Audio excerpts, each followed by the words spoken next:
games, fun and games that were had last week with Father Neil. A very good morning to you. Welcome to your G&T Breakfast Show.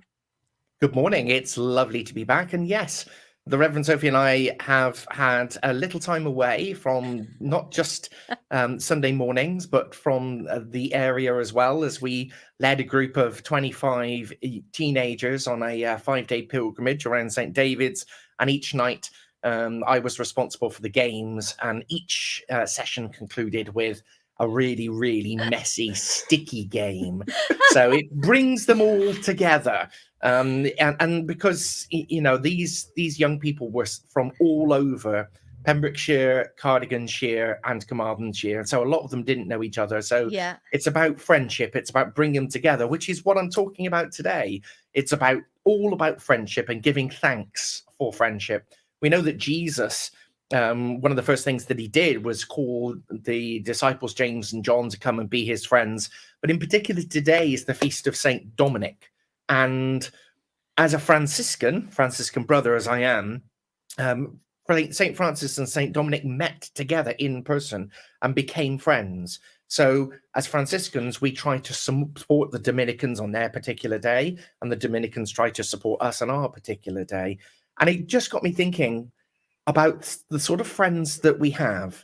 I think as you get older, the number of friends you have gets smaller, but the quality of friends that you have gets deeper.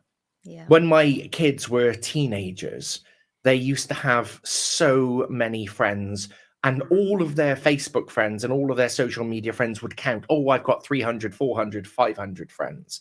I've got maybe enough friends to count on both of my hands, but that's about it. But I do know that if I was to phone any of those friends up in the middle of the night and say, I need you, they wouldn't ask why. They would just get dressed, get in the car, and drive to wherever I was to help. Yeah. So today I'd like to give thanks for new friendships, for old friendships, for renewing friendships as well. I recently made contact via social media with somebody that I was in school with 40 years ago. And we were friends at the time, and he's in Canada now, so we're never going to be great friends again. But we did have a very lovely conversation backwards and forwards via messaging, reminiscing about all the things that were going on in our primary school. And you know what they say, a stranger is just a friend that you haven't met yet. What about you guys out there in Radio Land? What sort of friendships do you have? And maybe send us a message here in the studio to celebrate friendships today. I know we've had lots of messages come in for Grati-Tuesday this morning. Well, we have indeed. But also going back to friendships, we were talking about this last week, I think, or not the week before. Friends change as you go through your life, don't they? You've got different friends and different friendship groups. You know, when you have children, you have your baby, you've got your antenatal class, and things change, don't they? You go through those friendships. And as you go through life, and like as you say, when you get older, those friends group gets smaller. Yes. And I mean, I know it's a corny thing to say, and I mean, everybody says that their wife and their siblings are their best friends. It's true.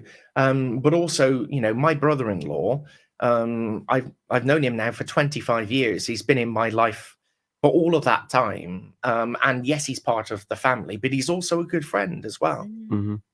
Yeah, no, it's funny you mentioned primary school there. A lot of my best friends in school were either must have been services or something along those lines. So I'd have my best friend for a year and then they would move. And then it's amazing our ability to gain new friends, even when you are older. It just becomes that little bit more difficult because you're not forced to be in the same place all the time, as with school. But this is where taking up new hobbies can really help you find people that you gel with and that you have these shared passions with. And different people can form, it's going to sound very, very functional when I say different functions in your life as well. But that's okay too. Yeah, absolutely. Yeah. I love that value of friendship. Gina, are we friends? Yeah, I think, but yeah, you know too much. So definitely, yeah, we're very, very good friends. She has to say that you're her friend because you've got that blackmail information on her. Exactly. Yeah. I've also got the big green button The and all the button that dials. you can just could just kick me off at any moment. Yeah. And in fact, talking of friendships, actually, one of the friendships that I admire, and we're very grateful because we get to speak to either both or one of you every week, is you and Reverend Sophie. Yeah. Well, that's very kind of you to say so. I think it's fantastic. And seeing you two in person, kind of like the first time at the county show last year, which is next week, I know. county show, and just like that, it's just a wonderful kind of synergy that you have. And when you find someone that you can synergize with, life just becomes a bit more colourful and a bit more vibrant. We do spark off each other, and actually sometimes it can be a problem because we kind of when you get two friends together, you kind of wind each other up, don't you? And things get more and more outrageous.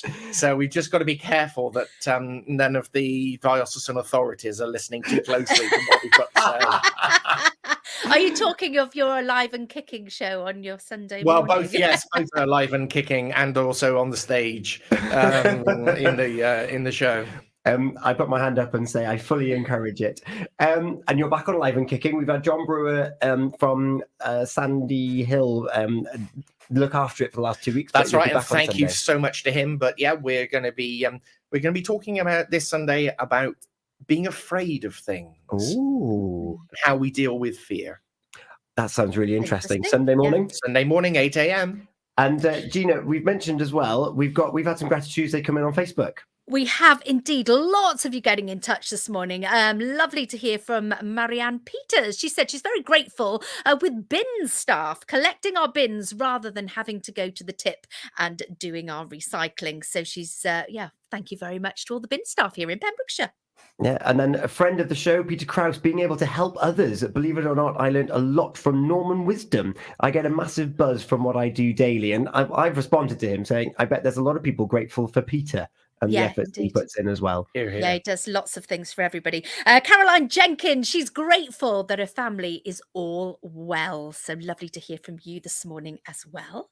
And Natasha has been in touch, grateful that I have my 2 beautiful children and a 3rd one on the way. Yay! After trying for 4.5 years and being told I would never conceive naturally without help, I had my first miracle baby in 2020, my second in 2022, and now 25 weeks with my 3rd, all natural. Will forever be grateful for my 3 little blessings. Absolutely. Oh, lovely. And we've also heard from Samantha this morning as well, Tom. Yes, she's grateful that she's got a good job working for a charity. She's helping others, similar to Peter, actually. Isn't it funny that you think there would be the recipients that would be grateful for that, but actually helping others is wonderful. Yeah. Also grateful for my family, and despite a stroke 9 years ago, still have my dad around and a wonderful wife. Life is good.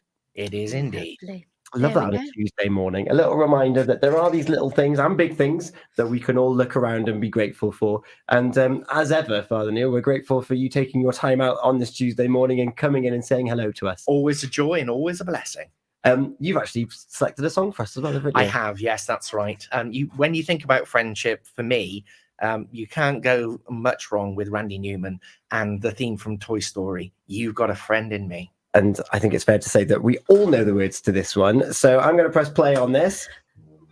Oh, there it is. You know what, Tom? I'm wondering whether Ewan is going to be your friend after the county show next week. We'll have to talk about when some of these games are now, won't we? You